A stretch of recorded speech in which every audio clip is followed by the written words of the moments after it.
Have you ever thought that when there is an economic crisis in the country, why the state government or central government is not able to use the money donated in the temples or any other religious places? And the money that comes in the temples, where does it goes? Today we will talk about these things. So let's start today's topic. In the last video, we started the topic of fourth fundamental right, that is right to freedom of religion, under which four articles are given. Article 25, Article 26, Article 27 and Article 28. We understood Article 25 in the previous video. In this video, we will cover Article 26. Before going to the explanation of Article 26, let us understand that what is the basic difference between Article 25 and Article 26. Article 25 talks about freedom of conscience, profession, practice and propagation. Basically, this article gives religious freedom to an individual. That means what freedom an individual or a single person can have with respect to religion.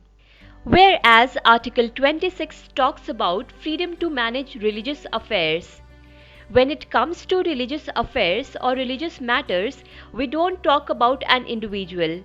Then we talk about a religious institution or organizations like churches, temples, mosques and other places of worship.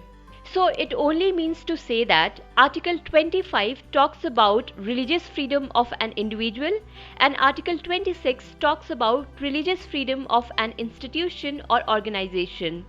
Now coming to the actual definition of Article 26.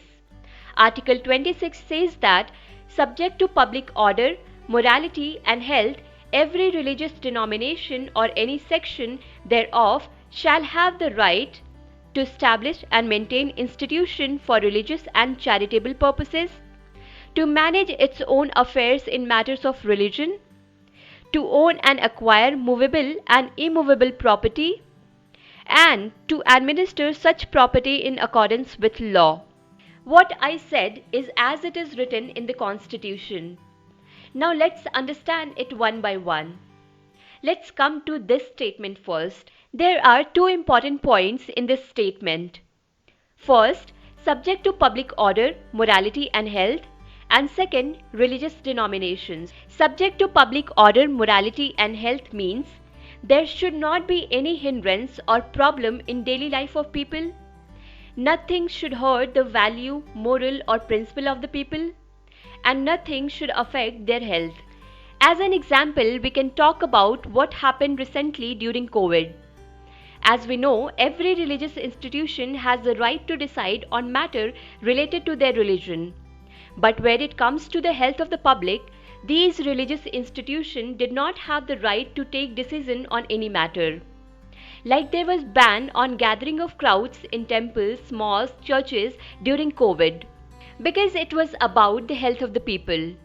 So when it comes to public order, morality and health, then these institutions and organizations have no right. Second is religious denomination. In simple words, if there is some group of people within a religion who follow the same ideology with a common name, tradition and identity, then they will be called as religious denomination. Let us understand this with an example. If we talk about Hinduism, then there are four major denominations in it. They are Vaishnavism, Shaivism, Shaktism and Smartism. If we talk about Islam, there are two major denominations, that is Shia and Sunni. And if we talk about Christianity, it also has two major denominations, that is Roman Catholic and Protestant. I just want to make you understand that different communities that comes under a particular religion are called religious denominations. Apart from these denominations, there are many other denominations in every religion. But I have mentioned the major denominations of every religion. Like in Hinduism, some of them are Ramakrishna Mission, Brahma Kumaris, Arya Samaj, Art of Living Foundation, etc. During a case of 1982, the Supreme Court had said that a community must fulfill three conditions to become a religious denomination. Number 1, the denomination must be a collection of individuals having common faith or belief. Number 2, they must have a common organization or institution. And number 3, they must have a distinctive name or a particular name. If these three conditions are fulfilled, then only that community will be treated as a religious denomination. Now coming to the rights of these religious denominations. Article 26 has given 4 rights to these religious denominations. Number 1, right to establish and maintain institutions for religious and charitable purposes. This means that all religious denominations have right to start and manage their institution for the welfare of the institution and for the propagation of belief they follow.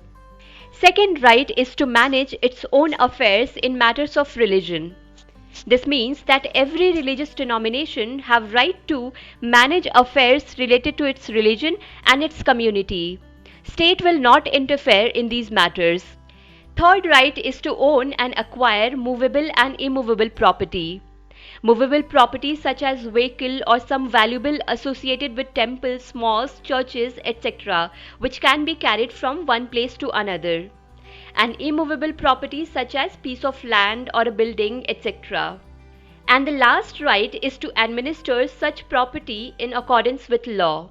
This means that they have right to administer or control the property which they have acquired, but everything should be done within the bounds of the law. These are the 4 rights that Constitution has given to religious denominations under Article 26. Now you must have understood that why the government is not able to use the money donated in the temple. This is because Article 26 has given the right to every religious institution that it can take decision on every matter related to its institution. So the money donated in the temple is also the right of the temple and not the government. But yes, if the trust of the temple wants, it can give that money to the government when needed. Or else it can use that money to its other trusts like orphanages, old age homes, educational institutions, hospitals, etc. That's all for this video. Today we have completed Article 26. In the next video we will understand Article 27.